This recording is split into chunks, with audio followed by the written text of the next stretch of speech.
तो हम लोग कर्मा की बहुत बात करते हैं। जेनजीज भी आजकल कर्मा की बात करते हैं। कर्मा शब्द बोलना और उसको समझना बहुत अलग अलग चीज़ें हैं।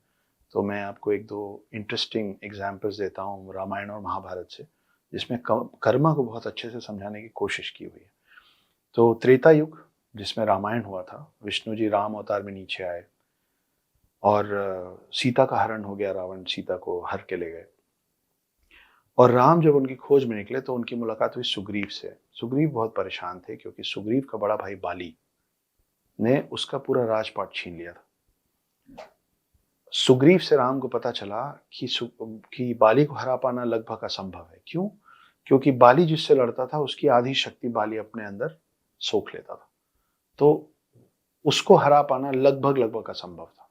राम ने सुग्रीव से कहा कि आप सामने से लड़िए, मैं पीछे से तीर मारूंगा और बाली मर जाएगा। जैसा इन्होंने प्लान किया था वैसे ही इन्होंने किया। राम ने पीछे से बाली को तीर मारा, बाली ध्वस्त हो गए। सुग्रीव वानर सेना के राजा बने। वानर सेना ने राम और लक्ष्मण की मदद की, राम सेतु बना, रावण तक पहुंचे, रावण का वध किए, सीता को वापस लाए, रामायण खत्म हो गई।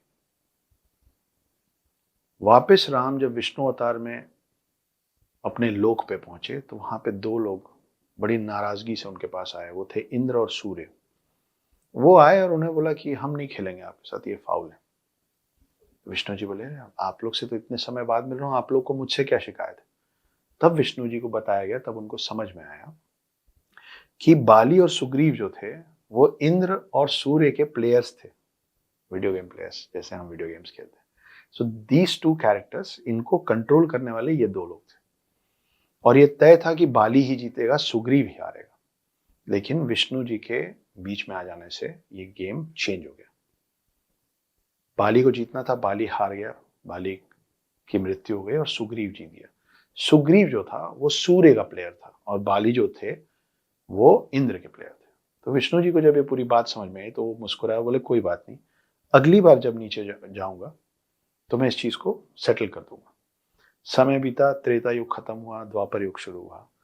विष्णु कृष्ण के अवतार में फिर से नीचे आया और इस बार हुई महाभारत। महाभारत में इस बार विष्णु अवतार कृष्ण ने इंद्रपुत्र अर्जुन का साथ देके सूर्य पुत्र कर्ण को धोखे से मारा। तो ये जो हमको लगता है कि हर चीज हमारे कंट्रोल में है, बहुत सारी चीजें ऊपर से कंट्रोल हो रही है और हम सबसे ज्यादा तभी तकलीफ पाते हैं जब हम हर चीज को अपने कंट्रोल में रखने की कोशिश करते हैं। कंसर्न और कंट्रोल दो अलग अलग चीजें हैं। हम उन चीजों को लेकर कंसर्न ना हो जो हमारे कंट्रोल से बाहर है। पर यह कहानी थोड़ी सी अभी और बची है। ये समय खत्म हुआ, महाभारत खत्म हुआ, कर्ण मरे, लोगों को मोक्ष की प्राप्ति हुई। पूरे महाभारत के युद्ध के बाद द्वारका बनाए द्वारकाधीश, मतलब कृष्ण। द्वारका समय के साथ डूब गया क्योंकि गांधारी, कौरवों की मदर, धृतराष्ट्र की वाइफ, ने उनको श्राप दिया था कृष्ण को। द्वारका डूबी। एक दिन कृष्ण एक पेड़ के नीचे बैठ के बांसुरी बजा रहे थे। अचानक से पता नहीं कहां से एक तीर आया और उनकी एड़ी में धंस गया, आर पार चला गया। कृष्ण तकलीफ से कराए, वहां से खून बह रहा था और फिर दौड़ता हुआ एक भील आया और उसने देखा कि मैं जानवर समझ के जिस पे मैंने हमला किया वो तो कृष्ण है। वो उसको पाप का बोध होने लग गया, वो बहुत दुखी हो गया और उसने कहा कि मुझसे बहुत बड़ा पाप हो गया, कृष्ण मेरे हाथ से मर रहे हैं। ये कृष्ण की एक्चुअली भी मृत्यु हमारे पौराणिक कथाओं में ऐसी ही हुई है कि एक तीर आके उनकी एड़ी में लगा और वो चले गए। तो अब ये जो भील, जो बहुत ज्यादा तकलीफ में था इस बात से कि मैंने मार दिया कृष्ण को, मुझसे इतना बड़ा घोर पाप हो गया, कृष्ण जाते जाते उसको पास बुलाया और बोले कि आप दुखी ना हो, आपसे कोई पाप नहीं हुआ है, आपने मदद की है मेरा पाप काटने में। भील जो था वो एक आम मनुष्य था, उसको कुछ समझ में नहीं आया।